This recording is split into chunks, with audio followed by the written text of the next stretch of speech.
Fala aí, devs e devas! Seja bem-vindo ao Desenvolvedor.io Podcast. Este é nosso segundo episódio piloto. E eu sou o Eduardo, host aqui do podcast. E eu sou o Bruno, co-host aqui do podcast. E hoje nós vamos falar sobre microserviços. Tudo aquilo que você deveria saber. Microserviços em 2023, Eduardo. Me 2023. conta, qual que é a sua opinião sobre o cenário de microserviços hoje? Tá cada vez mais fácil entregar microserviços devido às novas melhorias das plataformas, né? As capacidades que elas estão desenvolvendo cada vez mais para poder suportar essa arquitetura, né? Só que falando de microserviços em, vamos dizer, 2022, 2023, 2020, o conceito é basicamente o mesmo, né? Só que o que muda são os ferramentais, vamos dizer assim, né? Hoje em dia tá mais fácil fazer porque tem mais ferramenta de tudo, né? De observabilidade, de host, enfim, né? Etc. Mas o que você acha? Vamos começar falando aqui do conceito principal pra gente tentar enquadrar aí, pelo menos a nossa visão, né? Eu vou me basear no ambiente ideal, tá? Porque a maior parte das minhas críticas é que os ambientes não são ideais. Uhum. E aí, microserviço já era problema. Mas no mundo ideal, eu imagino um times, na verdade, altamente especializados, pessoas que gostam de tecnologias, que entendem e que são bons desenvolvedores, times altamente capacitados. Dentro desses times, eu acho que essa empresa que faz microserviço, ela tem a capacidade de segmentar muito bem as suas APIs, os seus serviços, de maneira que um serviço não interfira no domínio, no que o outro tem que fazer. Eles não têm nenhuma dependência. Para isso, primeiro, o time que é dono ali de um conjunto de microserviços, de API, ele tem que saber delimitar muito bem o domínio dele. E repara que eu estou falando aqui domínio não é à toa, porque eu estou querendo fazer uma relação direta com o DDD. Então, quando eu acho que a empresa tem a maturidade de aplicar o DDD, conseguir separar a responsabilidade dessas APIs, a ponto de, olha, ser time tal vai cuidar desse conjunto de APIs que está bem segmentada e bem definida. Eu acho que um exemplo legal é a API de pagamento. Tudo que é relacionado a pagamento, esse time vai cuidar. Não necessariamente com uma API. Podem ser mais APIs, mas eu também não acho que é o que muita gente faz. Tipo assim, uma API para cada endpoint. Longe disso. Uhum. Mas ali ele tem um conjunto de APIs para pagamento. É assim que eu vejo. Eu acho que... repara que eu não falo em momento nenhum de tecnologia. Eu tô falando de negócio e domínio, né? Subdomínio, enfim. Relacionando direto ao DDD. Sim. Você acha que é uma visão... Não, você deu um panorama, né? Isso é legal. É porque você partiu de um cenário ideal, da equipe ideal, né? Sim. Vamos dizer assim, da escolha que é certa, vamos dizer assim, para fazer de microserviços, né? Que é o que eu defendo também. Inclusive, depois comenta, né, sobre aquela sua visão sobre nós temos a bolha, uma das poucas, né? É verdade. Porque assim, o que eu andei falando com o Gago e com o Renato Groff, acho que essa semana ainda, acho que terça-feira, inclusive. E aí eu tava falando com ele sobre... Acabou a live, daí no stage a gente ficou batendo um papo. E aí a gente voltou no assunto microserviço. E aí o Gago, ele levantou um ponto muito legal. Ele falou, Bruno, não sei se você percebeu, mas a única bolha que não defende microserviços a fundo somos nós. E aí, quando ele se refere a nós, ele não tá nem falando aí da comunidade .NET, que tá mais acostumado com a nossa cara, né? Ele tá falando de pessoas. Eu, você, o Você Pires, né? O Groff, o Seco, que assim, gente, microserviço é legal? Pô, é legal pra caramba. Dentro do ambiente ideal. Uhum. Como a gente sabe das deficiências técnicas do mercado, a gente sabe que o mercado não tem pessoas nem para as vagas atuar nesse momento. Então, tem ali uma gama de profissionais que muitas vezes não tá nem aí para tecnologia. Aí, quando você pega um ambiente que você vai precisar desse skill dele bem avançado, é onde começa a maior parte das cagadas. E o ponto é que quando a gente vai para outras comunidades que não .NET, que aí você encontra a gente, você vê a galera microserviço, microserviço, microserviço. E tudo no mundo virou microserviço. Você fala, Sim. cara, sai fora de microserviço. Não é essa coisa linda e maravilhosa. Você não acha que é um pouco também ligado à cultura da comunidade? Por exemplo, a comunidade, vamos dizer assim, JavaScript, que envolve Node, React, enfim. Eles vivem muito de hypes, parece, né? É muito... Não tô classificando, tá? Mas assim... Não é generalizando. Mas parece que é um tipo de comunidade que vive mais no hype do que uma comunidade Microsoft, assim. Que de repente tende a ser mais conservadora em relação a decisões muito além do que o propósito pede, não sei. Porque... Não, é um bom ponto. Porque assim, o que eu percebo que... Não vou nem falar da comunidade, vai. Eu associo a comunidade, mas geralmente eu associo a comunidade não pela tecnologia em si pelas pessoas que são pessoas mais jovens de mercado, né? Quem tá em voga nessas comunidades, talvez dá a sensação que eles são a comunidade, mas não. Sim. São mais jovens que ganharam uma ascensão nessas comunidades. Sim. E aí você vê esse pessoal que é mais jovem, não tem nem como comparar. Eles devem ter, sei lá, no mínimo 10 anos a menos de experiência que a gente, porque a gente já tá mais dinossauro, né? Então, parece que pra eles, esse lance do hype é mais importante, porque é o que tá acontecendo naquele momento, é aquilo que você deve fazer. Eu não sei, né? Parece que é isso que eu sinto. Enquanto a gente tá olhando pro problema e pra solução, né? Ou porque a gente já passou por várias hypes, né? Eu acho que algum dia a gente foi hype. .NET, WCF, WPF. E hoje a gente já, WCF, WPF, já não é mais aquele negócio. Aí quando vem, sei lá, Angular 3, você fala, legal. Eu já passei pelo Angular 1, pelo Angular 2, já passei pelo React. É o Angular 3, cara. Não muda nada. Exato, sabe? Cara, não a gente tá no 14, não muda, né? Exato. A gente já não tem mais essa... Ei, que legal. Sim. Acho que a última grande hype pra mim foi .NET Core. Nossa, virou outra coisa. Pô, isso a gente tá falando de 2014, né? Basicamente, né? Já quase 10 anos. Tô ficando velho. Assim, 2014 é de surgimento, né? 2016 foi a virada, vamos dizer assim. Mas ainda né? assim, 8 já faz, anos, né? Daqui cara. a pouco vai fazer 10 anos, assim. Exato, 10 anos. Na minha visão, assim, falando do conceito, assim, vantagens e desvantagens, vai. Se eu fosse defender o uso de microserviços em um projeto, obviamente, a partir de todos os cenários ideais, né? Que nem você comentou. Mas o ponto que eu ia defender é aquele lance do time to market, sabe? Sim. Você tem um produto, sei lá, um produto que tem bastante concorrência, sei lá, um RP, alguma coisa assim, né? E aí você tem um concorrente que é aquele cara que gosta de fazer as coisas, né, bem feitas e tal, o cara tá lançando feature toda hora, né? E você tá lá no seu monolito, né? Você não vai conseguir acompanhar esse cara, você vai perder cliente para ele. Sim. Porque ele consegue entregar uma feature em uma semana e você não consegue, né? Ele consegue entregar feature, manutenção mais rápido. O monolito, Sim. A gente tá aí, a gente sabe o que é um monolito de 10 anos, né? Sim. Vamos supor, aí sai uma versão de uma nova versão de como você enviar arquivos fiscais, né? Tem aqueles KNABs, enfim, né? Ele consegue atualizar mais rápido o sistema dele do que o seu. Por quê? Porque ele tem vamos dizer assim, imaginando que ele trabalhe, né, com microserviços, ele já tem todo um esquema de DevOps, ele já tem teste, ele tem automação, ele tem um monte de coisa, né?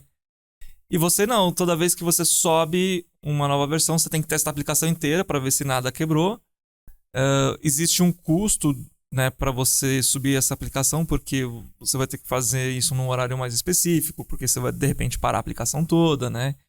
Então, microserviços nesse ponto, assim, para você entregar rápido, né, é uma vantagem crucial em relação a qualquer outro, assim, falando comercialmente, né? Você consegue realmente, né, sair na frente dos concorrentes, ou pelo menos chegar junto, né? Você não vai ficar para trás. Você associaria microserviços ao ambiente em que você precisa de extrema performance? Também. Só que assim, performance por performance a gente resolve de várias maneiras, né? Obviamente que microserviços vai te fornecer mais possibilidade de escalar performance. Uhum. Mas não necessariamente vai te habilitar, né? Depende do seu time. No cenário ideal, deveria. Sim. No cenário ideal, supondo que você tenha a equipe ideal fazendo monolitos, a equipe ideal fazendo microserviços, com certeza a equipe de microserviços vai ter vantagem inclusive em performance, né? Mas, vamos lá. Vindo para a realidade? Vindo para a realidade, eu acho que você tem muita ferramenta para gastar ainda na sua aplicação para escalar performance, gerar performance, antes de falar, pô, agora vamos para microserviço, né? Vamos supor assim que seja tipo a lição de casa, né? Você já fez toda a sua lição de casa, né? Você tá pronto para um dever extra, vamos dizer assim, né? Porque não adianta, você tá cheio de problema ali de ou performance, ou de modelagem, de negócio, fluxo de negócio mesmo, sabe? Aquele negócio que vai e volta, né? E aí vai fazer microserviço, vai fazer o quê? Você vai reescrever a aplicação inteira linda? Porque você não foi capaz de fazer um monolito lindo, porque você vai fazer um negócio lindo agora, né? Eu acho que... a minha sensação, Edu, é assim... Geralmente times de TI... Pessoas de TI, não vou falar times, vou falar pessoas de TI. A sensação que eu tenho é que a galera é assim... A oportunidade de escrever novamente a mesma aplicação é aquele negócio de agora eu vou fazer certo. Mas... Desde que a pessoa aprendeu que tem que fazer certo. Eu me questiono, porque assim, agora eu vou fazer certo, talvez 2 features ali que devem incomodar muito o time. Sim. E eu acho que o cara escreve certo, ele consegue arrumar uma aplicação on the fly, sabe? Ela tá lá no ar e fazer bem feito. Mas enfim, eu acho que é esse sentimento que move. Não, agora com microserviço eu tenho a oportunidade, porque microserviço é uma desculpa até pra área de gerência, né? Uhum. Esse serviço é ruim, mas se a gente fizer em microserviço e você me injetar aqui esse budget que eu tô te pedindo, aí eu vou fazer a aplicação que você sonhou em ter um dia. Eu acho isso muita bobagem, cara. Porque assim, vamos falar da plataforma aqui, a desenvolvedora IO. A gente já falou sobre isso na Socking Off, né? Uhum. Existiam 2 calcanhares de Aquiles muito pesados ali, que assim que você precisasse mexer naquilo ia dar problema, né? E a gente, em um momento adequado, foi lá e resolveu. Quer dizer, a plataforma tá bem desenvolvida, tá bacana, só que ela tinha 2 probleminhas ali, porque é questão de histórico, né? De mudanças que foram se acumulando. E uma hora você ia precisar reescrever. A gente pegou e reescreveu, né? Quer dizer, a gente resolveu o problema sem precisar criar uma outra solução, né? Quer dizer que se a pessoa tá com um problema, assim, que ela só enxerga a solução indo para microserviços, tá errado, porque ela tem um monte de oportunidade de resolver os problemas mantendo a arquitetura atual, né? Ou ela não quis, né? Ou ela não foi capaz de fazer. Eu concordo contigo, mas aí eu acho que tem um ponto que talvez que a gente possa explorar, que é assim... No nosso exemplo, ok, é muito legal, mas a gente já tá numa tecnologia, tipo, a gente já tá com .NET Core. Sim, A gente não tem coisa, não é uma plataforma de 20 anos, 10 anos atrás, é uma plataforma que tem o quê? Tem 3 anos agora? 4 anos, tá? Então foi recém-escrita, e aí, devido à forma como a gente escreveu, eu consegui, por exemplo, colocar em .NET 6. Mas, e aquele cara do que tá no EF antigo? Sim. Que tá com .NET 3.5. Cara, Sim. talvez na visão dele foi, joga isso aqui fora e faço de novo, não sei. Sim. Dependendo do cenário onde a pessoa tá realmente, ela pode falar, bom, já que eu vou fazer, desde que ela esteja preparada, né, pra atender a esse desafio, eu acredito que ok. É que eu já vi tanto acontecer isso, putz, vamos ter que reescrever de novo. Mas, no final... Você fala, putz, vocês reescreveram de novo e conseguiram fazer pior, sabe? Eu já vi isso acontecer várias vezes, né? Eu sempre vejo isso acontecer, né? Eu sempre vejo. Então... Inclusive em microserviço, né? Que agora eu vejo cenários em que a galera reescreveu uma aplicação completa e você olha assim e você fala... Ficou pior. Tipo, beleza, você fez microserviço, só que os problemas, só que agora você aumentou, né? Tá mais caro agora. Tá mais caro e, enfim, você não ganhou performance. Sim. Outra coisa legal pra falar em defesa de microserviços, assim, se você tem uma solução que nem, vamos falar da plataforma de novo, né? A desenvolvedora IO tá numa única solution, basicamente, né? Sim. Quer dizer, pra quem não conhece a ideia de solution, é basicamente um projeto só, né? Tá. Então, a gente pode ir pra microserviços? Pode. Mas vai ter alguma vantagem hoje? Não. Hoje, basicamente não, né? Mas e se fosse, por exemplo, assim, não fosse uma única equipe, fossem várias equipes, né? Começaria a fazer mais sentido. Por quê? A gente não precisa obrigar que aquela equipe atenda às nossas decisões de tecnologia. Se aquela equipe X está fazendo uma feature XPTO, né? Falar, aqui Python, sei lá, qualquer outra coisa é melhor. É problema de vocês. Vocês vão entregar funcionando? Faz aí, né? Se a skill do time é essa, né? Entrega aí. O que a gente vai precisar fazer é se comunicar e garantir que exista, né, resiliência, enfim, né?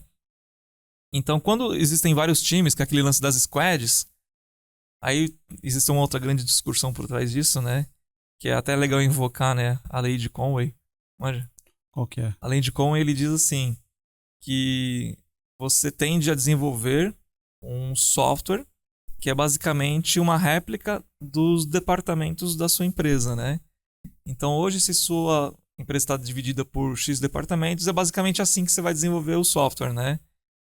E isso pode ser um erro, né? Porque nem sempre as coisas devem ser refletidas, né? Ipsis literis, assim, né? Então, você... Até... desculpa te cortar. Mas existe até alguns livros e teorias de administração que até condenam essa questão da empresa departamental. Uhum, sim. Enfim. Porque, às vezes, uma squad, ela não é um departamento, né? Porque um departamento, muitas vezes, tende a depender de outro. É como se fosse carimba, passa, né? O squad, ele já é mais um pouco independente, né? Então, ele é um squad de produto, vamos dizer assim, né? Então, lá você vai ter os gestores, você vai ter os especialistas, é um time multidisciplinar. Então, aquele time, ele consegue abraçar o papel dele e entregar. Então, você não vai conseguir olhar para o seu esquema, vamos dizer assim, né? Físico, né? Organizacional, né? Orgânico, vamos dizer assim, né? Da sua empresa e falar, vamos distribuir assim, né? Não vai. Então, quando você tem squads bem definidos, né? Assim, um modelo, vamos dizer... É que todo mundo gosta de falar de squad, mas na verdade, basicamente, são times, né? Para mim, squad é quando você tem realmente um time multidisciplinar, que ele entrega um produto específico, né? Ele é basicamente independente. Então, quando você tem os squads bem definidos, fala, pessoal, beleza, ó, vocês vão entregar isso, aquela pessoa vai entregar isso. Existe a relação, assim como existe no DDD, né? O Bounded Context, que tem predominância, que tem mais importância, né? Sobre outros. Existe também, não a squad, mas o que a squad entrega, né? Então, por exemplo, cara, você não pode mexer nisso sem falar comigo. Beleza, tem que ter comunicação, né? E vice-versa. Olha, se eu tiver que mexer aqui, não importa, você vai ter que mexer no seu, né? Você vai ter que mexer, não vou falar, não vou mexer, você vai ter que mexer, né? Eu vou impactar o seu trabalho, né? Então, assim, se isso funciona tudo bacaninha, ok, né? Microserviço é um cenário perfeito para essas condições. Diferente do monolito, que não ia funcionar, né? O monolito, ele não funciona quando você tem muitos times, você tem muitos problemas. Sim. E é até natural, ainda hoje, apesar de muitas empresas não terem microserviços, ela tem ali algum formato de serviços distribuídos e algum tipo de comunicação. Antigamente eram os XML, hoje... As filas, enfim. Isso. Mas assim, você, partindo dessa visão, você falou de muitos times, eu começo a associar a uma empresa já média para grande. Imagino que sim, né? Eu não vejo empresa pequena tendo capacidade de entregar isso, até porque ou ela vai ter que investir muito em tecnologia, em pessoas qualificadas, né? E plataformas, enfim, né? Aí a pergunta, eu estou desrelacionando microserviços com empresa pequena? Ou não? Ou você acha que uma empresa pequena é capaz sim de entregar microserviços e mais do que isso, se faz sentido, já que você tem uma equipe, sei lá, de 5 dev no máximo. Depende. 5 dev no máximo não, mas você tem uma equipe única de devs, colocar assim. Vamos falar que, gente, nós somos uma empresa pequena. A gente é capaz de entregar microserviços. Mas por quê? Porque nós somos uma empresa de software que tem 2 especialistas. Agora, né? A pergunta é, faz sentido? Hoje, se fizer sentido, a gente já teria ido, né? Parece, né? Pelo menos, sim, sinto. Eu não acho que faça sentido. Acho que se você tem um time só, cara, no máximo, eu vou fazer aqui um serviço à parte de log, sabe? Sim, sim. Nunca, jamais, se você tem uma solution, 2, 3, eu não colocaria, tipo, um servidor de WAF, de autenticação. Cara, sai fora. Vai arrumar dor de cabeça. A questão é essa, né? Às vezes, que nem no nosso caso, a gente tem capacidade técnica de entregar, mas não tem problema suficiente para precisar de microserviço, né? E outros times têm problema às vezes suficiente, mas não tem capacidade para entregar. E às vezes não tem nenhum dos dois, não tem nenhum problema nem a capacidade, né? E acaba entregando. Só que daí é aquela coisa, né?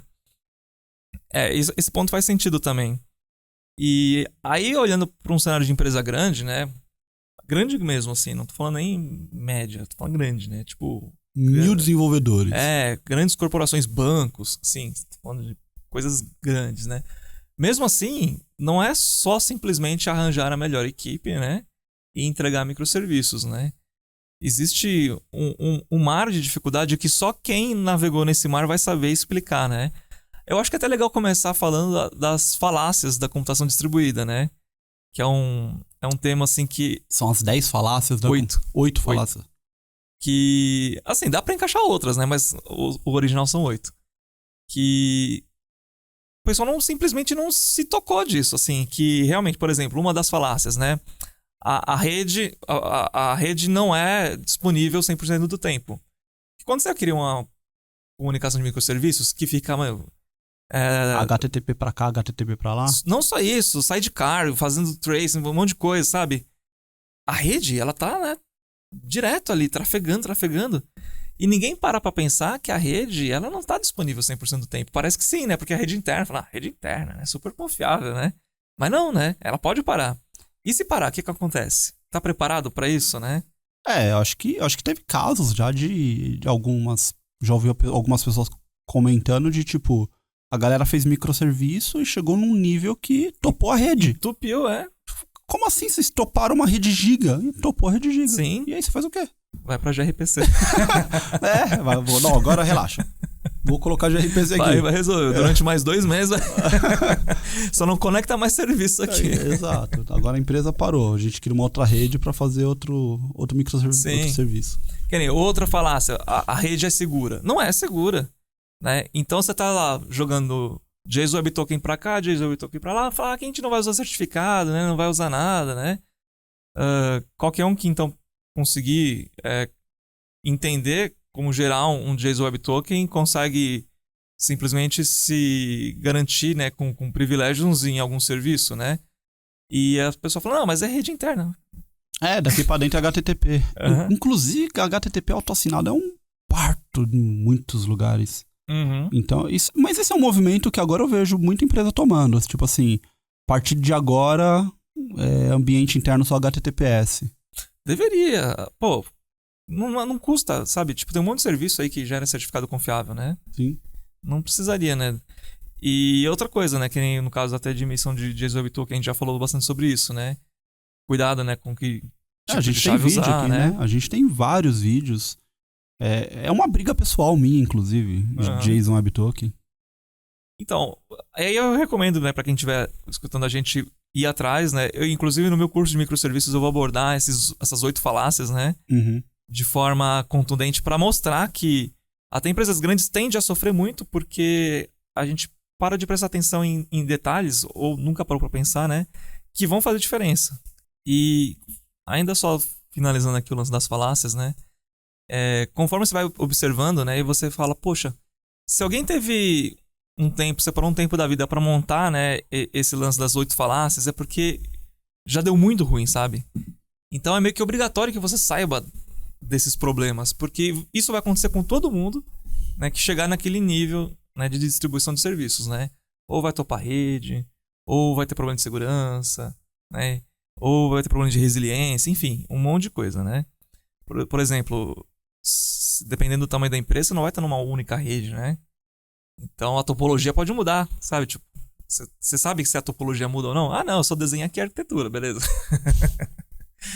É um monte de coisa que a gente não... A gente fala assim, tipo, a gente não para pensar nesse problema. A gente sofre o problema para depois resolver, né? Resolver. Então acho que o time que está preparado para entregar microserviços já deveria partir desses... Vamos dizer assim, um checklist, né? Uhum. Já validamos tudo isso aqui, pelo menos, né? Sei lá. Sim. Continuando em microserviços, mas a pergunta é assim, a minha sensação, quando eu tô navegando, vendo outras comunidades, é que o pessoal que defende microserviço é muito página 1. Uhum. Ele, assim como você acabou de mencionar as 8 falácias, ele pega, sei lá, os 10 benefícios de microserviço, que é a página 1 do livro. Terás um sistema escalável. Terás um ambiente de multidisciplinar. Você vai ter Node, onde você precisa ter Node, Python, onde você precisa ter Python. E aí eu queria que você comentasse a sua visão sobre a página 1 e, enfim. Eu acho que assim, a página 1 é aquele panfleto que você entrega pro cliente para ele querer o produto, né? E a página 2 em diante são aquelas linhas pequenininhas no contrato, sabe? Que sei. ele não leu, mas ele assinou, né? Aí quando ele reclama, fala, mas você não leu aquelas linhas? Você não sabia que isso podia acontecer? Putz, é uma boa analogia, cara. É a melhor analogia que eu já vi disso. É verdade. Porque a pessoa, ela se encanta com a solução, mas o problema você não vai vender a solução e os problemas, né? Os problemas você vai descobrir ao longo do tempo, né? Você vai resolvendo, enfim, né? O problema é que, assim, às vezes você toma uma decisão de construir uma aplicação em microserviços e diante de tantos problemas, você acaba gerando, sei lá, um prejuízo para a empresa, o sistema fica parado, você deixa de vender e alguém vai cobrar isso de você, de alguém, né? Alguém vai ser cobrado por isso, né? Então é uma questão muito importante, né? Tipo, a pessoa que tá na frente ali dessa decisão saber que, inclusive, podem enrolar cabeças se a coisa não for bem feita, né? Eu vi alguns. Hoje eu já vi também pessoalmente, né? Com consultoria e tal. Mas, por exemplo, uma empresa que ela tem uma stack lá, e aí ela tem aquela stack por um motivo que tá aqui o meu know-how, eu conheço .NET. Só contrato pessoas de .NET, porque se der problema em .NET, adivinha, eu tenho 500 outros desenvolvedores para resolver o problema de .NET. Aí vem alguém com uma ideia de, microserviço, vamos pôr Java? Lindo, põe Java, porque aquela solução aqui, se fizesse em Java, aí a squad de Java, os caras dão tchau pra empresa. Fala, não, arruma um emprego melhor. Uhum. Aí você tem 500 desenvolvedores que ninguém faz ideia do que é Java. Sim, você tem que manter uma squad, às vezes de uma tecnologia que a equipe nem a empresa não suporta mais, né? A empresa não tem, sei lá, não tem servidor Linux, tinha um Windows, aí daqui a pouco você tem o servidor Linux, você vai fazer o que com o cara de rede? Cara, se eu não me engano, eu já vi isso acontecer. Uma empresa, ela tava sem nenhum time de Ruby e tinha uma parte da solução de Ruby e ninguém conseguia dar conta daquilo. Eu já vi isso acontecer, sabe com o quê? A empresa tinha K8S, né? E tinha uma parte ali que era... Enfim, não vou lembrar, esquece. Mas é mais ou menos isso. Tinha ali uma parte da solução que não era K8S, era alguma solução de container. E que ninguém tinha noção do que fazia aquilo, como configurava. Uhum. A ponto de que quando caiu, eles tiveram que simplesmente falar, peraí, o que tem de serviço aqui? Quanto tempo eu levo para tirar esse serviço daqui e redeployar, vamos colocar assim, agora dentro do EKS? Porque o EKS eu conheço. Sacou? Tipo, de cair e ficar serviço fora do ar porque ninguém tinha ideia de como mexer ali do outro lado. E não tem time. Você vai no mercado, não acha o cara que... Falou, cara, vem cá rapidão. Porque esse cara vai vir, vai mexer aqui e vai embora. Mas você não acha esse perfil de profissional tão fácil que vai vir te dar um suporte nisso. Não. É um problema. Eu acho que é um problema que as empresas estão, assim, se expondo a ter esse risco, enfim, passar por isso. Mas não sei se tem como resolver também, porque uma vez que você estabelece suas squads, que a arquitetura vai ser assim, você não tem como frear os times de escolherem, elegerem a sua tecnologia, né? Você até pode, só que será que vai ser saudável? Porque a ideia dos microserviços é justamente isso, né? A melhor tecnologia para aquele problema será a tecnologia que será utilizada, vamos dizer assim, né? E às vezes... Eu entendo que você tem essa possibilidade, mas eu não gosto dessa liberdade. Eu não gosto pelo simples fato de, cara, sai do mundo ideal, vem pro mundo real. O mundo real é assim, o cara muitas vezes que tá escolhendo aquela tecnologia, ele tá fazendo porque ele leu um artigo, sabe? Uhum. Ele viu alguém usando e falou, nossa, isso é legal. Uhum. Ele começou a estudar uma coisa nova.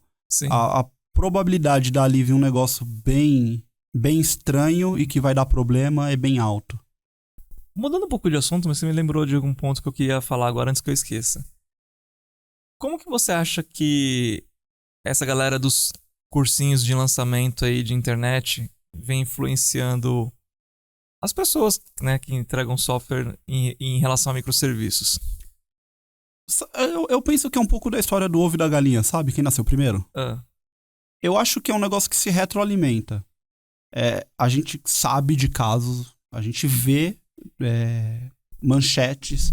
Microserviços é a melhor solução, monolito acabou.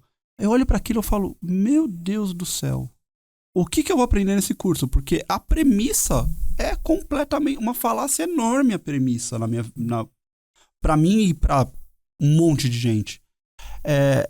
Eu acho que é um negócio meio que ovo e galinha.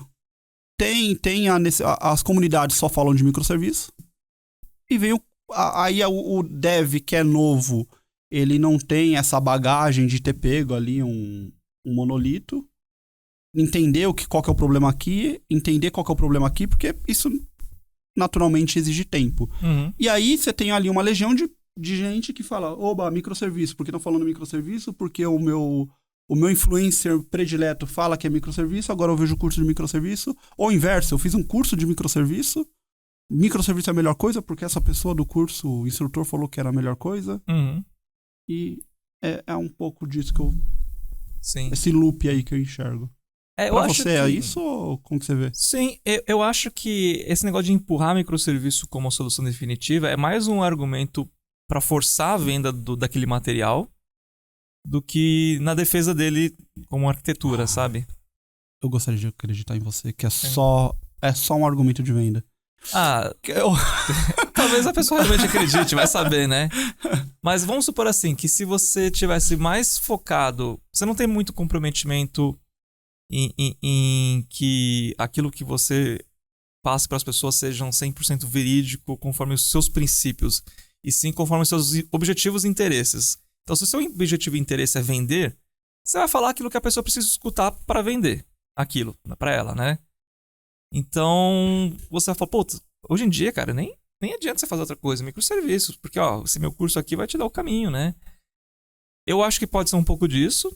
Também aquela coisa, né, vamos dizer assim, da falta de maturidade de experiências de mercado suficiente para entender, né, que a gente não deve ser defensor de nenhum tipo de solução, né, e sim conhecer diversas soluções para cada tipo de problema e saber analisar muito bem, né, cada cenário para propor uma solução devida.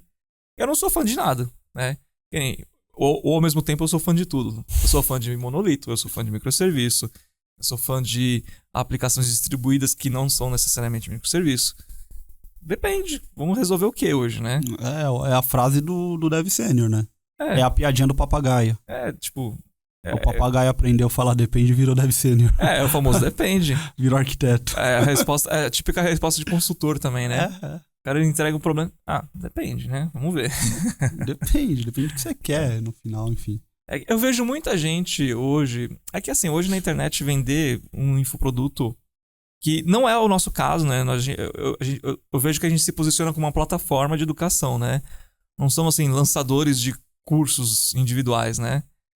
Então eu acho que esse pessoal que fica mais na venda do individual ali, né? No cursinho, eles passam uma mensagem diferente daquilo que a gente quer passar, justamente porque o objetivo deles é outro, né? É contribuir na venda e não na distribuição de uma linha de pensamento, né? Eu não sei, eu prefiro acreditar, eu entendo o seu ponto, eu concordo com ele, mas algo interno aqui dentro fala, cara, eu prefiro acreditar que ele é só uma pessoa entusiasta e que ele não tem experiência suficiente.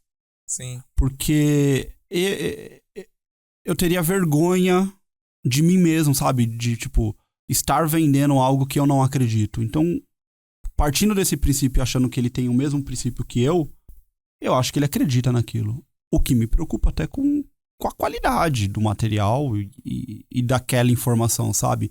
Porque eu acho que o que você falou, eu não sou fã de nada, ou eu sou fã de tudo, mas no sentido de monolito, monolito é legal, se você fizer bem feito, cara, escala, atende pra caramba. Microserviço legal? Cara, microserviço é do caramba. Eu adoraria trabalhar com toda a stack de microserviço e todos os desafios que ele entrega tecnicamente, eu queria lidar. Mas eu também tenho que ter a responsabilidade de que o negócio tem que funcionar. Então, assim, não adianta chegar lá e colocar uma stack enorme. Primeiro, ninguém na manutenção, ninguém consegue entregar. e vender aquilo como se fosse aquilo a solução e as pessoas estão fazendo errado. Ou seja, você vendeu microserviço num lugar que deveria ser um monolito.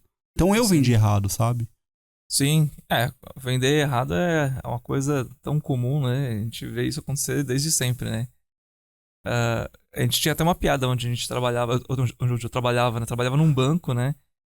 E o meu chefe na época chegava com umas soluções, vamos implementar SOA, né? Daí a gente ficava, mano, esse cara comprou uma revista aí, ele deve ter lido isso em algum lugar, a gente tem que achar essa revista e queimar essa revista, porque ele tá vindo com umas ideias. Tem até um papo de que microserviço é o novo SOA, sabe? Que antigamente SOA era a palavrinha mágica, né? Não deixa de ser. É que assim, o SOA, ele é... A parte da governança é muito chata, né? Tirando a parte da governança, é basicamente SOA. Vamos dizer assim, que microserviços é o SOA com uma governança muito mais relaxada, né? Eu não quis nem comparar as arquiteturas ou os dois modelos. Eu quis comparar no sentido de... SOA veio como uma ideia que resolveria todos os problemas das empresas. Sim.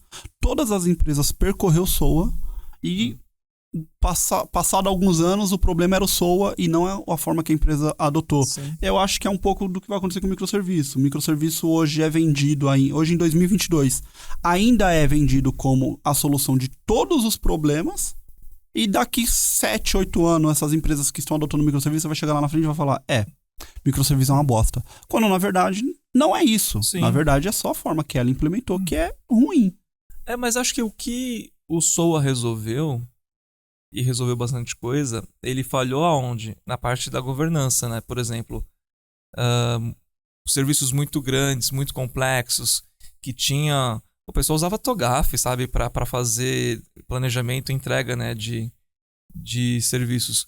É um negócio assim, extremamente burocrático, sabe? Arquitetura corporativa, um negócio muito, muito chato, né? Governança nível 1, 2, 3, sei lá quantos. Enfim. Aí os microserviços veio como uma ideia meio que revolucionária. Falar, vamos quebrar toda essa paranoia de burocracia. Vamos entregar serviços à vontade. Eu vou entregar um serviço a cada 1 hora, né? Uhum. A cada 10 segundos eu tô subindo uma versão nova. Cada 10 segundos eu tô subindo um bug novo. Mas fica tranquilo. Mas assim, agora eu posso subir. No meu DevOps bateu o commit e virou a versão nova em produção. Então eles quebraram essa ideia, né, da governança, introduziram um conceito de micro, né, que aí dá mais poder para você entregar mais rápido. Só que junto vem novos problemas, né? Uhum. Inclusive um negócio que eu achava que é legal a gente comentar aqui, né? Particionamento de serviços, né? Existe aquela ideia do... Cara, quem foi que falou? Foi o Uncle Bob ou o Martin Fowler? Acho que foi o Martin Fowler. Que ele falou, se você não sabe por onde começar um microserviço, comece pensando no Bounded Context, né? Que seria uma unidade grande até, né? Da aplicação. Sim. Só que, já que você não sabe mensurar o quão pequeno deve ser, começa por aí. E aí, conforme você for sentindo, você vai quebrando mais, né? Só que nem todo mundo leva essas regras em consideração, né? E ninguém sabe qual que é o tamanho. É triste, cara, porque aí esse é um ponto legal, o tamanho do micro, né? Sabe por que eu falo que é triste? Porque eu já vi, isso eu já comentei algumas vezes, de eu estar palestrando num lugar, e aí eu era o último palestrante. O cara antes de mim, ele subiu e falou, microserviço, uma tabela por microserviço. Um CRUD por microserviço. Exato, tipo um CRUD, uma única saída. Eu já dei consultoria num lugar que toda API tinha um endpoint. E olha só que maluco, olha só que interessante. O quanto que isso vai te levando para lugares surreais. Você pega uma aplicação Java, nada contra o Java, mas uma API de Java em Docker, ela custa ali mais ou menos 600, 700 MB de memória, certo? Uhum. Esse time tinha 150 endpoints. Aí você tá falando pra mim, Bruno, eu poderia subir uma única aplicação com 150 endpoints, colocando, porque assim, e outro ponto, era uma aplicação só de consulta, tá? Era tipo um Serasa. Uhum. Então, consulta pessoas por idade, consulta pessoas, o quê? E ali um banco de dados, um monte de microserviço. Aí você fala, pô, dessas 150 aplicações, devia ser umas 50 aplicações, ela tem uma mesma... é o mesmo modelo, sabe? Talvez até os mesmos, as mesmas saídas em alguns casos. Aí você fala, se eu tivesse pego essas 50 aplicações, quanto de memória e CPU eu tô economizando por jogar todos esses caras num lugar só? Eu vou subir a aplicação do quê? De 600 MB para 650, enquanto eu tô economizando, sei lá, 10 GB? Quantas máquinas eu economizei com 10 GB? Até mesmo pensando nos pods, né?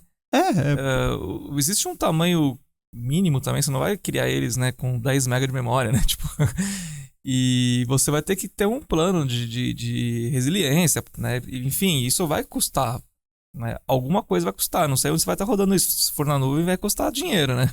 Sim, e o ponto é que o micro, as pessoas, elas... É uma tradução... Não sei se é só no Brasil ou se isso acontece em outros países.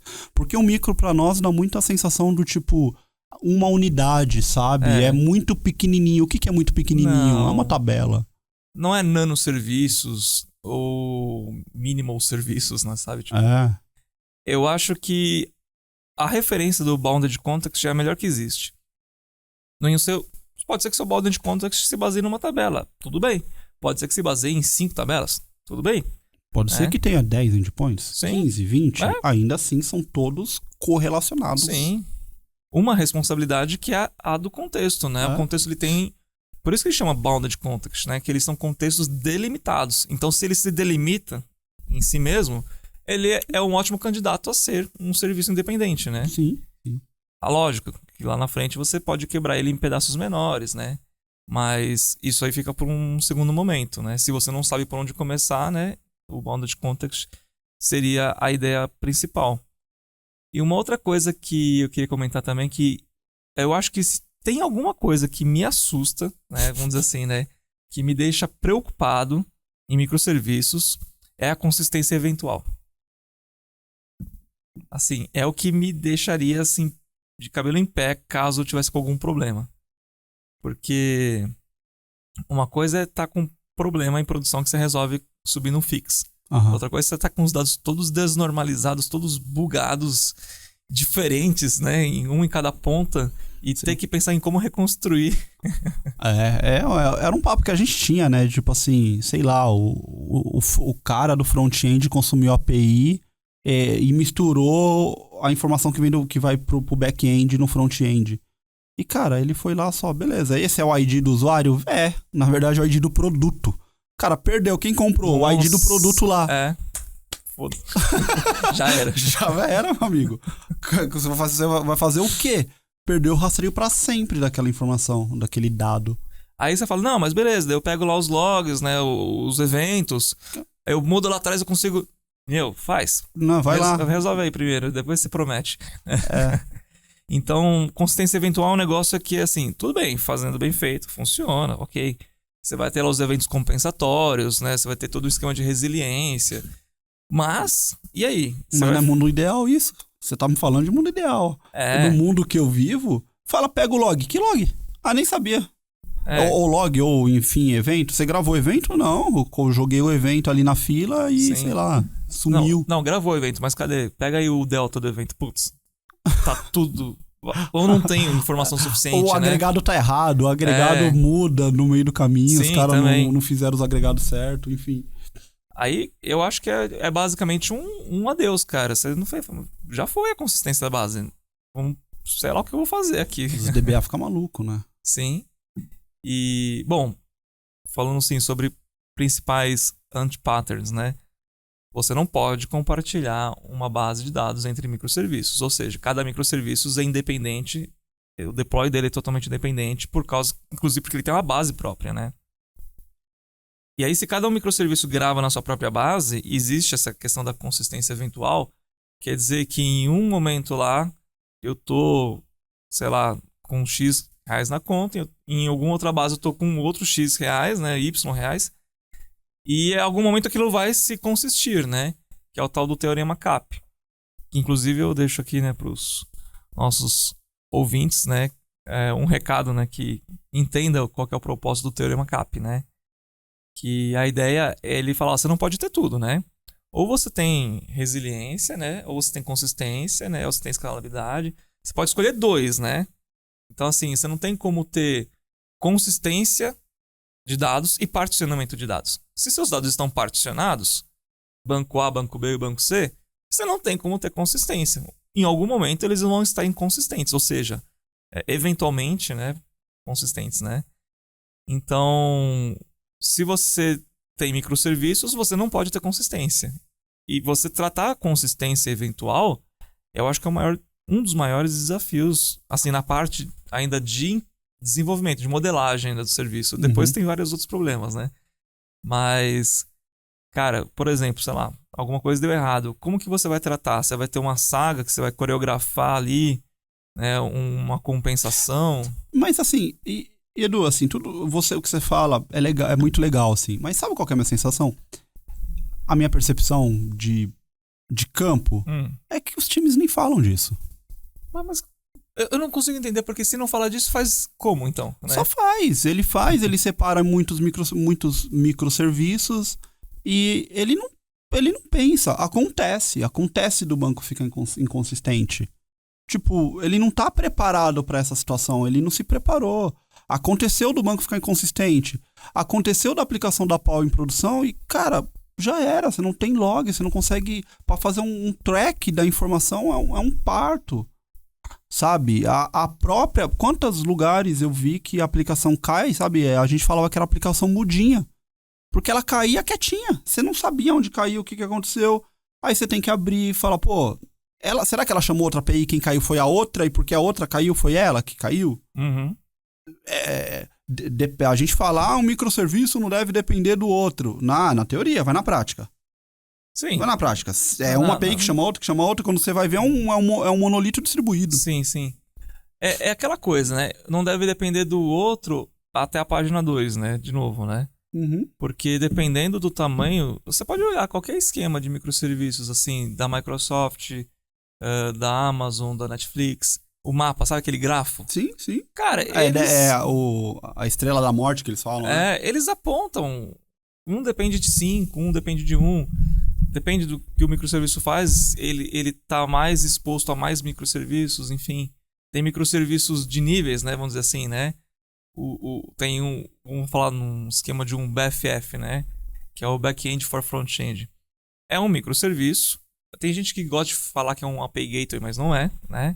Ele é um microserviço que ele simplesmente ele distribui as chamadas para outros microserviços. Para quê? Para que ele possa orquestrar, né, as chamadas e juntar os dados necessários para retornar para o front-end um único dado, né, para que o front-end não precise ficar fazendo essa orquestração. Ou seja, é um microserviço falando com N microserviços. Sim. Se aquele microserviço do BFF cair, tudo bem, tem um monte de solução para que isso seja recuperado automaticamente. Mas em algum momento vai dar ruim. Então vai dar ruim, né? Em algum momento, realmente, um microserviço que está chamando o outro e esse microserviço estiver indisponível, vai causar uma parada na aplicação. Não sei se total, mas parcial, né? Enfim. E aí vai de como que você projetou a sua aplicação, né? Se por mais que um microserviço esteja parado, a aplicação é capaz de acumular, pelo menos, sei lá, mensagens para represar e que elas sejam processadas depois, ou se vai, querendo ou não, reagir que nem um monolito, que ou para tudo ou não para nada, né? São padrões, né? Um outro padrão, né, que é importante falar assim, falando assim de aplicações de microserviços maiores, né? Cara, e se de repente seu cluster parar, como que você testa o comportamento, né, da sua aplicação? Que nem a Netflix tem, né, aquelas bibliotecas, né, de Chaos Engineering. Chaos Monkey e Chaos Gorilla, se não me engano, né? Chaos, né? Que é o Simi lá, que é os macacos, né? Ele testa se parar, né, um cluster e se parar o próprio data center mesmo, né? Eu vivi uma coisa não similar, mas assim, por exemplo, na época que eu trabalhava em banco, a nuvem era apenas uma promessa ainda, né? Só que a gente tinha a aplicação rodando toda na infraestrutura do banco e existia o que eles chamavam de site backup, que não era um site, né? Mas era vamos dizer, um data center backup. Que era um disaster recover, né? Que era ligado ali pelo Testavam uma vez por ano. que era ligado ali por um esquema da Embratel, de sinal de uma banda larga ali, né? E de vez em quando a gente era obrigado a fazer esse chaveamento justamente para saber esse... Se eu trocar agora, será que funciona? E cara, era sempre um corre pra cá, um corre pra lá, que não era 100%, né? Ah, cara. E quando você vai testar um esquema maior ainda, de desligar um data center e falar, agora, será que aguenta, né? Os outros vão dar conta, né? Cara, se você tá se propondo a fazer isso, você vai ter que testar, né? Tem que ter... sim, você tem que testar, você tem que ter time, enfim. Você tem que montar... se bem que hoje, última vez que eu vi um ambiente de DR sendo feito, tinha uma questão de, tipo assim, deixa uma carga mínima nesse outro ambiente. Era ambiente em nuvem, então você tem, é mais fácil. Uhum. Então você tinha um ambiente muito parrudo, né, que era o principal, mas aí ele deixava 10% da carga indo pro outro, só para não ficar escalando muito, mas assim, garantia que a aplicação que está aqui é a mesma que está ali, que está consumindo os mesmos dados e esses bancos, enfim, aí você tem toda a ideia ali por trás, sincronizar banco e tudo mais, mas a ideia era sempre deixar um pouquinho de carga em cada um. E aí, quando caísse um, beleza, caiu, não vai mais pra você, mas aqui os outros dois tá de boa. São soluções. Eu não sei o quanto que isso vai aproximar do mundo real, assim, pra dar algum feedback, né? Pra, de repente, falar, cara, quer dizer que se parar aqui, você não vai dar conta. É melhor você investir um pouco mais, né? Do outro lado ali, pra poder aguentar ali, pelo menos, durante umas 2 horas, enquanto você tenta resolver seu problema, né? É caro, né, DR? Cara, mas de repente, vamos supor assim, questão de disponibilidade, né? Se você fala, eu tenho 99,8% de disponibilidade, né? Esse ponto 8 para ponto 9 significa quanto de dinheiro para você, no caso de você ficar parado, né? O Tartari fala muito disso. Sim, ele fala bastante ele falou sobre. disso uma vez. Ele sempre fala, cada 9 à esquerda ou à direita é quanto custa isso. Sim. Porque se você falar, cara, é mais caro eu me planejar para suportar o desastre do que o contrário, então aceite que a sua disponibilidade vai ser menor, né? Agora, se você perde muito mais dinheiro estando parado do que você investindo, né, nesses esquemas todos aí de suporte, né, até mesmo de um data center parar, né? Aí tudo bem, faz sentido você investir nisso, porque se houver algum problema, você ainda não está no prejuízo total, né? No maior prejuízo, né? Então tem que fazer conta, né? Acho que só um time muito experiente é capaz de... Eu não sei se o pessoal faz conta, eu acho que a minha... Quando eu vi, participei, é sempre assim... Não é a grana, às vezes é a imagem da empresa, não é o quanto que ela pode perder, mas é o quanto que isso pode significar para os clientes dela, sabe? Mas isso também vira dinheiro. Eu não sei como eles calculam isso, sim, né? Não sei como calcula. Mas assim, mas ainda assim o que eu quero dizer é que não é um dinheiro que você vai lá e tirou do bolso. Às vezes ele continua no seu bolso, você não perdeu tanto, você tá gastando mais com o DR, mas quanto custa... Enfim, esse dinheiro do cliente, esse olhar dele que o seu sistema nunca cai. Quanto custa, né, numa Black Friday você retornar um 500 pro seu cliente ali, né? O cara vai dar risada, mais um que caiu lá. Esse cara é ruim, a equipe dele não presta. E uma coisa que eu queria te perguntar, até mais porque eu sei que você tá mexendo bastante com isso, né, ultimamente. Eu ouvi, não uma vez, mas algumas vezes, mas a última foi recente. Era de uma pessoa que assim, não tinha toda essa autoridade, mas acabou falando bobagem, né? E essa pessoa falou o seguinte, que a partir do momento que você entregou todo a sua arquitetura, os funcionamentos, enfim, a implementação da sua arquitetura de microserviços, você pode, então, aí partir para se preocupar, então, com monitoramento, observabilidade, né? Quer dizer, na minha cabeça o que eu pensei, né? Esse cara vai subir a coisa a seco, no pelo ali, e se der um problema, ele ainda vai estar implementando algum processo de observabilidade, né? Cara, como que ele testou essa aplicação para subir? Porque tipo, compilou, passou? Jogou ali, bateu no endpoint, retornou 200, aqui, beleza. Como que... Aí ele vai pra homologação, você tem um time de produto, o time de produto é impossível não dar erro, ele vai achar, tem um time de teste. Então, assim, ele... pela natureza de um processo de desenvolvimento e de um produto grande, é natural, cara. Você vai colocar em teste, um time de teste vai testar, ele vai achar problema, ele vai falar, o preço era pra vir 5, veio 3. Você já tem que ter monitoramento, você já tem que ter alguma coisa ali. Então, não faz nem sentido lógico pra mim, olhando pra um processo de desenvolvimento numa empresa grande. Sim. E aí não é nem o tamanho do projeto, que nem a gente tem o projeto DevStore, pra quem não conhece, tá lá no GitHub da desenvolvedora I.O., né? É um projeto open source de uma arquitetura de microserviços, simulando aí um e-commerce. Simulando não, é basicamente um e-commerce, né? Completo. Sim, sim.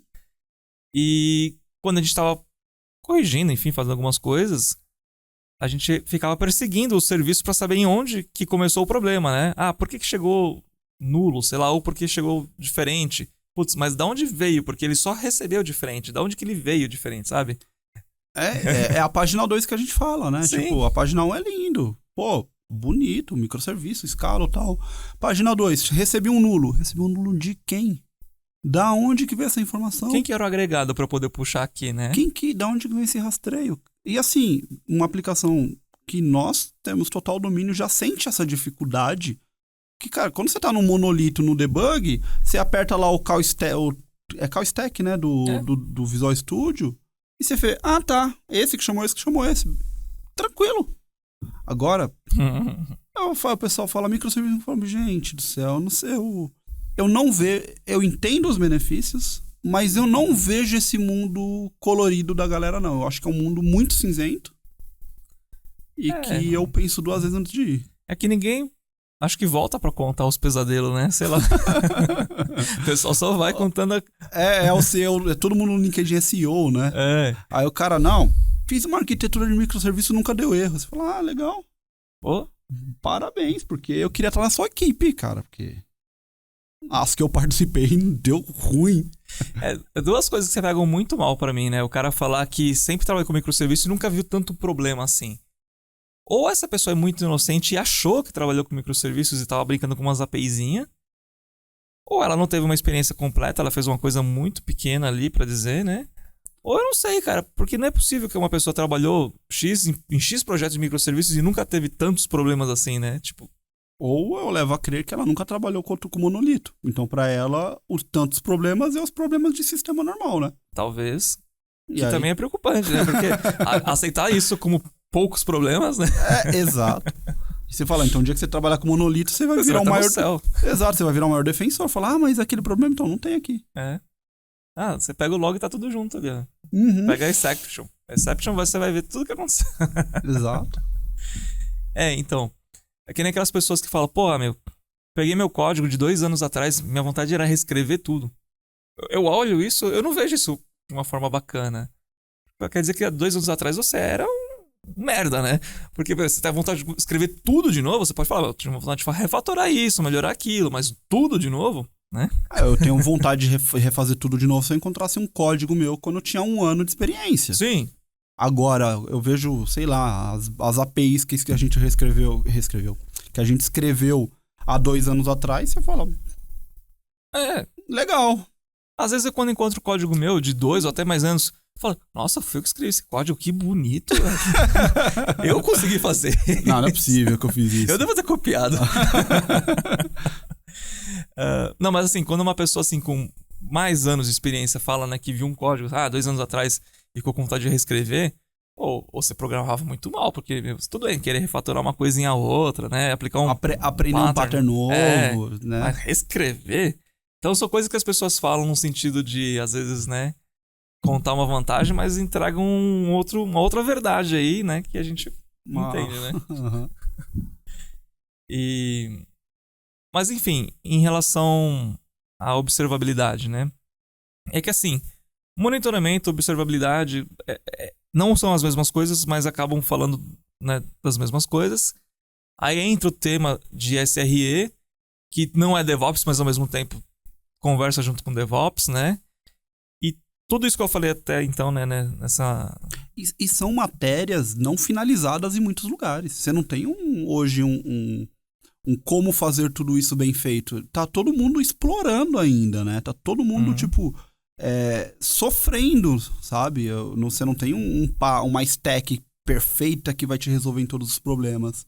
Sim. Então, assim, eu acho que as pessoas têm que tomar pensar nisso, microserviço, e falar, gente, é um mundo que a gente ainda tá descobrindo ferramenta. A Uber teve que desenvolver o Jaeger, né? Porque ele não tinha nada.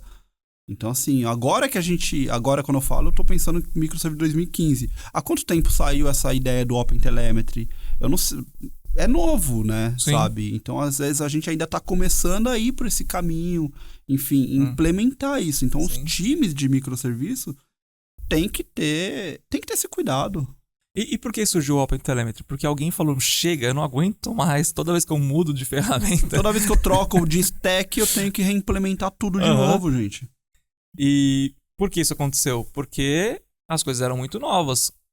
Quando a gente encontra um padrão, significa que muita gente já bateu a cabeça até fala, vamos fazer um padrão, né? Tipo... E realmente é recente dentro da história, né? Assim, esse tipo de coisa. Até mesmo uma empresa aí já bem madura de tecnologia que entrega, sei lá, um microserviço, quer dizer, um projeto de microserviço. Será que tem um departamento ou uma pessoa de SRE lá dentro, né? Que tem um chapeuzinho SRE, sabe? Porque eu vejo isso já como uma necessidade, né? Porque, beleza, você tem um processo de DevOps, né? Mas o que cada um faz, né? Você é responsável por garantir? Não, eu sou responsável por fazer isso. Quem que é o responsável por garantir ali, né? Tipo o papel do CRE. Ah, não tem, é o time, né? O time é responsável. Daí tem 20 dedos pra 20 pessoas de culpado ali, né? Quando alguma coisa dá errada, né? Então eu acho já uma coisa importante. Que nem outra coisa, né? A definição de uma stack, né? No caso, conta aí, né? A gente tá usando já, né, uma stack de monitoria, né? E a gente escolheu ela por um motivo específico, mas segue aí. A gente escolheu o Elastic de stack porque eu acho que mais conforto, sabe? É uma stack que entrega tudo que a gente precisa. A gente tem uma aplicação que... Alguns serviços e... Poxa, o Elastic é fantástico. A gente tem monitoria, tem uns dashboards que ele gera, ele verifica o uptime da aplicação, manda e-mail, não é tão caro. E é isso. Eu acho que... Eu tive dores, por exemplo, com a PP Dynamics. A PP Dynamics, ele teve vários problemas que levaram, em um lugar que eu passei, a trocar, por exemplo, pro aquele do cachorrinho. Datadog? Pro Datadog. Ah. Então, assim, mas a stack da Elastic, pra mim, assim, é fantástica pro nosso cenário. Mas o fato de você poder ter lá uma concentração, né, de todos os seus logs e você olhar e conseguir traçar o caminho inteiro de um request, saber de repente onde ele está tendo algum tipo de gargalo, né? Ou de algum caso específico. E né? É legal que ele faz a stack unificada, né? Então ele fala, vem aqui, ó, chamou essa API. Olha só, essa API eu também tenho ela aqui. Aí você clica, ele abre e mostra o caminho daquela requisição. Sim. Bem configurado. Não adianta só colocar ali para emitir os eventos e pronto. Né? Exato, aí você tem que configurar, é complicado. E aí quando você abre para times muito grandes, para times grandes, empresas grandes, é um desafio, cara. Você fala, você tem que confiar que o outro cara vai fazer bem feito, sabe? Sim. Então, por isso que eu pensei no papel do SRE, que o SRE é meio que aquele chancela. Ah, beleza, você está dentro de um padrão aceitável, sabe? O Tartari vai me matar, mas, cara, eu ainda acho que o negócio, o SRE, essa galera é engolida direto pelo negócio. Vai subir. Sim, mas, assim, falando da elegância da solução, o ideal seria, né? O ideal seria. Agora, se o cara lá de cima gritar mais alto... Então tá bom, né? Então bora. O importante até mesmo de ter o SRE por isso, falou, alguém tem que levantar a mão, sabe, tipo, num tropa de elite? Vai dar merda, cara. Pô, vai subir o morro, beleza, mas vai dar merda. Põe na conta do Papa. Daí o cara vai, então beleza, na conta do Papa, então beleza. Mas eu avisei que vai dar ruim. Bom, até pra deixar o recado aqui pro pessoal que tá ouvindo a gente, assistindo, não sei, né? Cara, monitoria vem junto com DDD, que vem junto com DevOps, que a gente acabou não falando muito ainda, né? Que vem junto com boas práticas de desenvolvimento, enfim, nada é menos importante na entrega de um microserviço, né? Eu diria que monitoria é talvez o mais importante, porque quanto mais complexo vai ficando o seu serviço, quanto mais time você tem, Sim. cara, o seu contato com o problema é a monitoria. Ou dá pra falar diferente, o quão pior for os seus problemas, mais importante vai ser a monitoria. Exato, exatamente. Quer dizer, se você tem um risco, uma tendência a não desenvolver a sua aplicação da melhor forma possível, e com isso você vai ter mais problemas, porque né? nem todo mundo, principalmente no Brasil, vamos falar contexto brasileiro. Você tem, porque ninguém desenvolve nenhuma empresa desenvolve uma aplicação completa de ponta a ponta com as melhores práticas, porque você não tem profissional para fazer isso. E conforme esse seu risco vai aumentando, a sua necessidade de telemetria, observabilidade, enfim, né? Tem que subir junto, porque é ali que você vai se resguardar para conseguir entender, não resolver, entender como resolver o seu problema, né? Porque uma coisa é resolver, outra coisa é você saber o que resolver, né?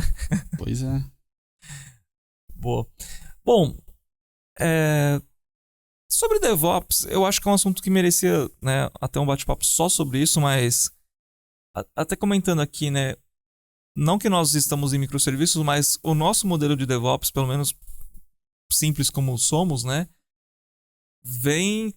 trouxe uma grande vantagem, né, porque, só para esclarecer aqui, né, a gente faz um commit, né, esse commit já se transforma numa versão que já roda testes, né, de unidade, teste de integração, né? Seja ele através de um Selenium ou JMeter, enfim, né?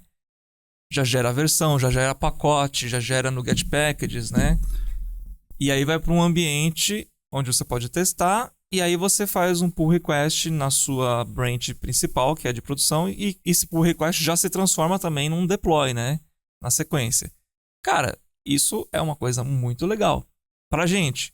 Agora, quando você fala de microserviços, isso é obrigatório, tá ligado? Hoje a gente aqui, eu já não vejo mais como a gente não estaria numa stack dessa. Uhum. Dado que a gente tem ali um container, cara, você não vai deployar no Visual Studio. Então, a gente ainda poderia, tá?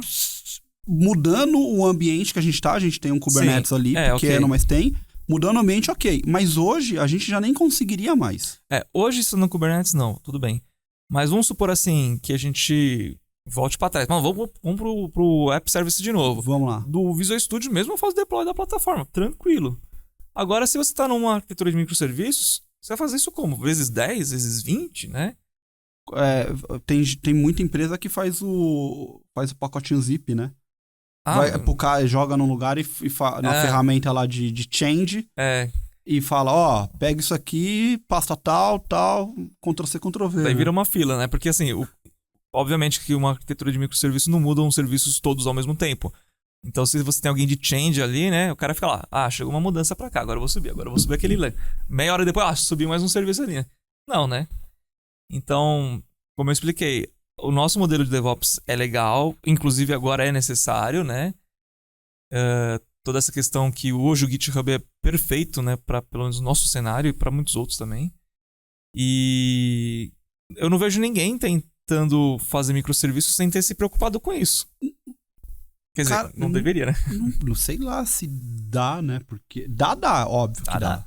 Mas assim, é inconcebível um time em que ele não tem um processo minimamente automatizado. Minimamente. Sabe? Porque fazendo na mão ali, pelo amor de Deus, né? Cara, a quantidade de ferramentas que nós temos hoje... E aí eu tô pensando em cloud, tá? Eu acho que tem times ainda que tá no on-premise, o cara segue o mundo dele, mas pra mim é inconcebível. Eu acho que não ter isso é muito grave, sabe? Por exemplo, eu não consigo, eu sei que pode existir, mas eu não consigo imaginar microserviços sem testes automatizados, né? Como que você vai garantir que aquela API que você está subindo está funcionando? Você vai fazer um teste de unidade? Beleza, as unidades do meu código funcionam? Não, né? Tem que fazer um teste assim, de integração. Porque aquela API ela vai ser chamada e ela vai poder chamar também, né? Como que você sobe um negócio sem saber se ela vai fazer o mínimo que se espera dela, né? Então, Você não vai subir a API e vai ficar chamando ela em produção, enfim, pra testar. Cara, uma aplicação não ter teste hoje é uma forca.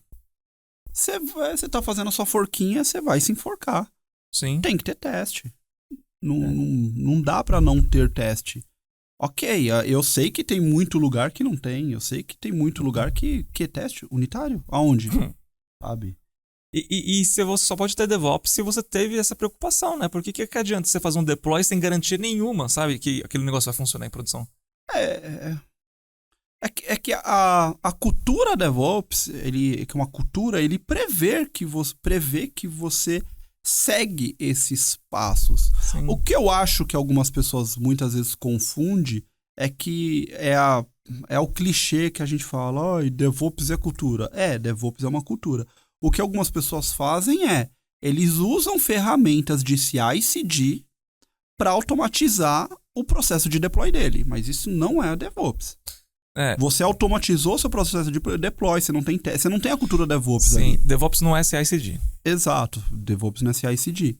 E aí, ok, você foi lá, automatizou, que eu digo que é automatização da merda, né? Que você só... O desastre automatizado, né? É o desastre automatizado, exatamente. Bom, acho que a gente conseguiu pelo menos levantar a bola, né? Sobre a importância também dessa cultura DevOps, né? Quando a gente fala de arquitetura de microserviços, já sai de arquitetura. A arquitetura é o primeiro passo, né? Vamos falar, talvez, a cultura dos microserviços, né? Sei lá, né? Porque o microserviço, ele pede que você siga esses passos. Se você quer se dar bem com microserviços, você vai ter que ter uma cultura DevOps. Você vai ter que implementar isso. Sim. E novamente, é a página, é as letrinhas pequenas ali do seu contrato, do microserviço, que as pessoas não lê. Que se você não tiver uma cultura DevOps, cara, você tá se enforcando. Você vai ter muito mais problema do que você tivesse um monolito. Vai pro monolito que você vai ser mais feliz, cara. Volta pro monolito e faz deploy no IS, sei lá, no Nginx. E fica por aí, cara. É mais tranquilo pra você, sabe? Você vai ter menos problema, menos dor de cabeça. Vai ter problema, mas você vai resolver pelo menos mais rápido, né? E... Bom, no momento da gravação, né, desse podcast, eu ainda estou em desenvolvimento com o meu curso de microserviços, né? Não sei quando você vai estar assistindo isso, mas está, né, em desenvolvimento. Em breve, na desenvolvedora I.O., fica tranquilo. Eu até tô atrasado com esse curso porque eu tenho... Não é nem medo, eu tenho, vamos dizer assim, pavor de entregar um curso que não atenda o propósito de falar sobre microserviço, sabe? Tem curso de microserviço aí de 2 horas, sabe? Tipo, cara, o que é? 2 horas eu não consigo nem ensinar lógica de programação, sabe? O básico ali do if, sabe? O cara chega e fala, tem que ter CI/CD, gente. Valeu. Pô, existe a DevOps, check. Check. Isso aí. Então, assim, esse curso está em desenvolvimento justamente nesse tempo todo porque, cara, cada tópico que eu esbarro, eu vou entrar um pouco mais dentro aqui nesse, né? Daí teve um outro que eu entrei lá na questão, sei lá, de login mesmo, sidecar, né? Puta, daí você começa a ver ferramental, né? Aí você vê gestão, Dapper. Não tô falando do Dapper ORM, tá? Tô falando do Dapper, né? De ferramenta de... DAPR, né? Isso. De ferramenta de comunicação, né? De microserviço. Sidecar, enfim, essas coisas. Aí você vai entrando, você vai abrindo portas, né? Aí quando você vai ver, você já abriu 500 portas dentro de um tópico só, né? Tudo bem. Vai demorar mais, mas eu vou entregar um curso que pelo menos a pessoa ela vai terminar e ela vai ter a noção que a gente está passando aqui nessa conversa, do quão grande é essa jornada. Não é só pensar em arquitetura, né? É tudo aquilo que vai envolver esse passo inicial que você está dando ao falar que vai desenvolver uma arquitetura de microserviços, né? Bom, enfim, também já ficou o recado, né? Vai ter esse curso disponível aí, ou já está disponível, dependendo da hora que você estiver assistindo, né? Esse podcast. E nesse curso, eu levanto uma bola ainda de um tema que eu pretendo tratar no futuro também, que é serverless, né? Muita gente vê o microserviços como o topo da pirâmide. De certa forma, assim, hoje seria o topo da pirâmide, né? Hoje. Existe, vamos dizer assim, então, um modelo emergente, né? Que já tem pessoas, projetos usando, que é o serverless. Que até uma questão de comparação entre o microserviço, né? O que é o micro? O serverless seria tipo um nano, né? Porque ele é um pedaço, né, de um serviço. Ele assim, é uma chamada basicamente de uma função, né? E aí onde você conecta as questões, né, dos lambdas ou Azure Functions, né? No GPC eu não tenho ideia de como funciona. No GCP? GCP. Cara, eu só trafego AWS e Azure. O GCP eu também sou. Eu não sei qual que é o esquerda. nome do produto deles. Não né? sei. Mas enfim. Deve ter lá o deles também. Quem souber depois comenta em algum lugar aí. Mas existem então já essas soluções de micro escala, né? Onde você pega uma única função e escala ela. Porque, essa função aqui que eu vou precisar de 1000 requests por segundo, beleza, né? E não é mais microserviço, já é outro paradigma. É um pensamento parecido, mas não é o mesmo, né? Então, existe já uma coisa além dos microserviços, só que aquela questão, pelo menos eu penso assim, né?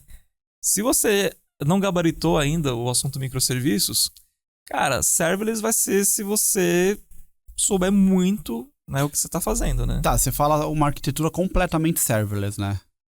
É que eu não consigo imaginar hoje uma arquitetura completamente serverless. Eu consigo imaginar, de repente, parte de uma arquitetura sendo serverless, o resto até mesmo monolito, mas acredito que o resto é microserviço, vamos dizer assim, né? Mas pode ser 100% serverless, né? Porque hoje o serverless hoje não tá muito mais no imaginário do povo. Eu acredito que o serverless está muito mais associado ao baixo custo. Uhum. Porque quando você fala serverless, eu entendo que você está falando de arquiteturas que é sem servidor. E não necessariamente baixo custo. É isso mesmo ou eu tô errado? Depende, porque assim, existe um custo de você manter um pod ali, não existe? Sim. O custo da function é só quando ela está sendo utilizada, né? Não, sim, mas é que no serverless você não tem preocupação com a infra. Também. Ela tá lá. Quem tá mandando manutenção Sim. você não sabe. Você escreveu um código. Também é. E aí eu entendo que quando você tá numa arquitetura de microserviço, um EKS, por exemplo, ou qualquer outra aí que você tá usando, você naturalmente tem alguém de infra para cuidar daquilo. Se aquilo cair, aquilo subir no ar. Também. Você tem máquinas para você olhar. Se você tá, sei lá, no OpenShift, você tá no on-premise, você continua ainda com todo o seu parque de máquinas, você tá no Azure da AWS, você vai ter ali as VMs ou as EC2. E você tem que ter alguém para cuidar disso. Ainda que um EKS da vida, basicamente, você não mexe em nada, mas você tem e você pode acessar. No serverless, não, cara. No serverless, o dev jogou lá e acabou. É uma coisa boa, por um lado, né? Por exemplo, falando do AKS, né?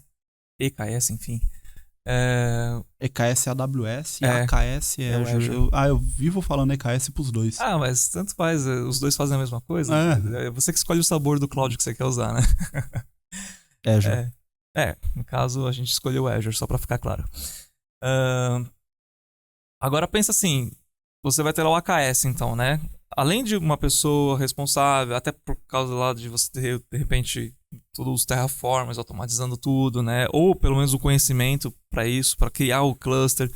Você tem o custo de ter esse cluster, do networking que você vai estar lá, né, usando, né, por baixo do cloud, né? Os seus pods que vão estar ocupando o recurso computacional.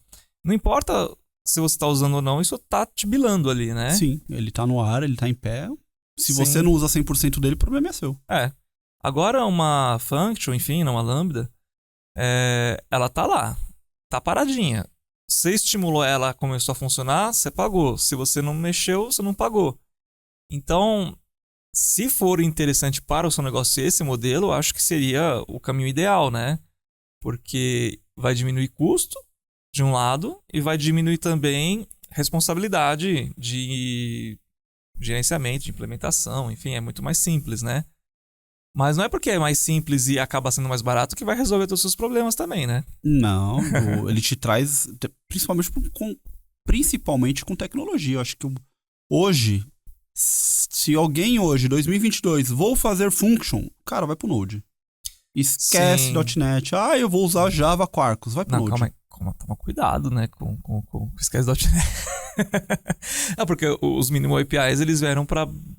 Não chegamos lá. Sim. O tempo de startup ainda é muito baixo, Aham. mas não dá pra comparar com o Node. Quando você Sim. tá falando Node, é milissegundos pra essa Sim. aplicação subir e responder. Não, eu falei isso brincando, mas porque, assim, a gente não sabe em que momento alguém vai estar ouvindo, né, esse Isso. podcast. Então, por exemplo, o .NET 7. Cara, os caras conseguiram crescer mais ainda em performance, Eles né? tomam... O .NET vem buscando muito isso. Ele vem buscando muito serverless através do AOT, que é a Ahead of Time. Aham. Então, o AOT do .NET busca esse mesmo nível de performance que você tem no Lambda usando o Node, mas com .NET. Mas em 2022 ainda não chegamos.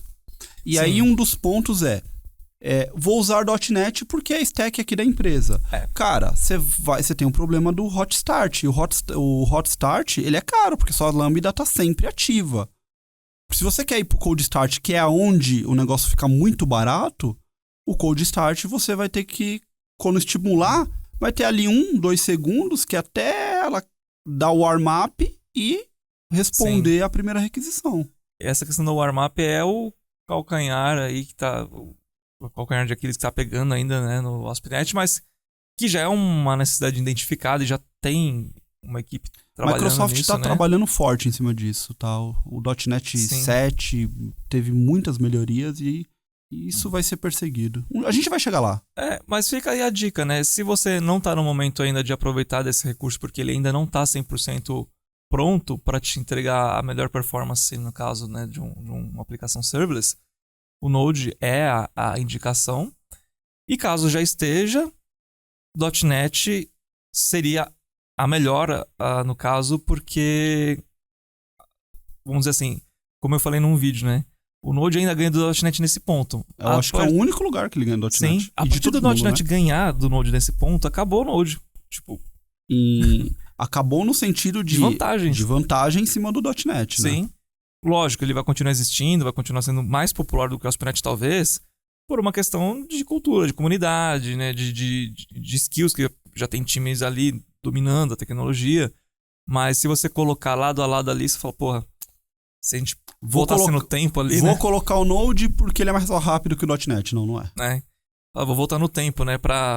Se você voltasse no tempo e escolhesse, você hoje estaria mais feliz, talvez, né? Mas já que não dá pra voltar no tempo, continua aí, né? Mas enfim, acho que foi importante colocar esse detalhe. Teve uma vez eu fiz a entrevista com uma pessoa e aí ele tava falando lá do projeto dele e tal, e aí ele usava Lambda com .NET. A pergunta natural mas o que você... Nessa sua aplicação, o que você tá fazendo pra resolver, sabendo que não tinha resposta, claro, o que você tá fazendo pra resolver esse problema no Cold Start? Ele, não, tá tranquilo aqui. Eu falei, beleza, não tá nem em produção isso daí, porque se tivesse ele ia perceber. Foi contratado, era um independente, era um cara bom, aí ele veio na primeira semana, assim, e falou... você falou lá, aconteceu lá com o pessoal, realmente, tem um cold start e um hard start. Porque se você for deixar a sua function, enfim, Lambda ligada, não sei se vai sair vantajoso pra você em questão de escolha. De custo, né? Até de custo. Às vezes sai, dependendo do nível de utilização no hot start, sai até mais caro do que você ter um servidor ali parado pra você. Então, por isso que eu falo, né? Às vezes a tecnologia ela faz a diferença, né? E... não sei se todo mundo tem a consciência disso, mas a nossa missão, independente de falar de Node de ASP.NET, é também espalhar, né, esse nível de consciência aí, né? Sim. E... bom, então serverless a gente pode imaginar, né, que o futuro guarda muita coisa sobre isso ainda, né? Só que se não for o seu momento, inclusive dificilmente eu imagino que exista uma aplicação 100% focada em serverless, né? Eu acho que ainda tem muito chão, não seria o momento de começar a colocar essa opção na mesa, né? Talvez por uma coisinha ou outra, que nem a gente até já já propôs resolver alguma coisa com serverless, né, na nossa plataforma, né? Foi certificados, por exemplo. Foi geração de certificado. Então, assim, uma coisa em outra, ok, tudo bem, né? Não é por isso que eu vou falar que eu tenho uma aplicação serverless, né? É isso. Enfim. Bom, eu acho que a gente deixou bastante gente preocupada em fazer microserviços, né? Eu espero ter cutucado ali o coraçãozinho do dev que tá aqui assistindo a gente, do tipo, olha, é legal, mas cuidado com as letras pequenas do contrato, porque você vai se ferrar muito. Uhum. E se eu, Bruno, a minha tendência é que se eu tivesse times pequenos, trabalhasse em times pequenos, eu dificilmente iria para microserviço, ainda que tivesse a famosa promessa. Mas aqui vai crescer. Cara, vai para monolito. Se tiver bem escrito e você seguir bons padrões e chegar no momento do cresci, você consegue tirar o seu monolito, transformar em API e ser muito bem feliz. Sim. Basta você fazer uma boa aplicação e seguir os bons padrões, seja em microserviço, seja em monolito. Sim. E para finalizar, você me lembrou uma coisa bem importante que eu acabei não comentando, né? Existem vários textos, vários artigos, enfim, né? Microservice first, né? Quer dizer, comece com microservice, sabe? Mas existe também um ótimo texto aí de um grande influenciador, né? Que eu, de novo, fiquei na dúvida, mas se eu não me engano foi o Martin Fowler que falou, que eu sempre tenho com o Bob, né? Foi o Martin Fowler. Mas foi o Martin Fowler, né? Acredito que foi ele mesmo. Que ele falou monolithic first. É isso aí. E por que ele defende isso? Sendo que ele é um dos caras que introduziu o conceito de microservice, né? Porque ele sabe, ele entende qual que é o problema, né? Ele entende o movimento errado de microserviço Sim. first. Começa com monolito e não precisa ir para microserviços. Distribua sua aplicação em APIs. Aí você não vai ter tanta preocupação com toda essa carga, né, de necessidades que um microserviço vai te impor. Você vai distribuindo. Uma hora você vai ver que você está já no caminho de microserviços e tendo toda essa consciência de todos esses tópicos que nós falamos, os tópicos, por exemplo, que eu vou abordar no meu curso, enfim, que você vai encontrar aí em estudos pelas diversas formas de conhecimento que você pode buscar.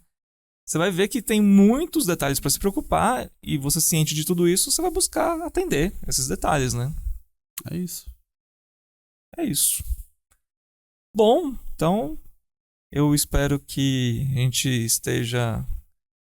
que a gente tenha entregue, né, todo o que as pessoas gostariam de saber e deixo aqui, inclusive, uma abertura, caso você queira uma extensão desse assunto ou queira sugerir, né, uma pauta baseada nisso, deixa aqui nos comentários de onde quer que esteja assistindo, né? Eu acho que a natureza aqui desse podcast vai trazer microserviços à mesa muitas vezes. Então, assim, hoje a gente dedicou, porque é um piloto e tudo mais. Mas esse assunto, eu não tenho dúvida. Qualquer pessoa que sentar ali, que seja técnica, vem de novo à tona e a gente vai bater em microserviços sempre que puder. Inclusive, a ideia é trazer pessoas defensoras e antidefensoras só para poder bater esse papo também, né? Juntas, né? Depois ali uma espada aqui, uma faca desse jeito. Fala, vai. Além das nossas opiniões, né? Essas são as nossas opiniões, eu quero ver dos outros. Beleza. Bom, pessoal, nos despedimos então. Até um próximo episódio. Tchau. Valeu.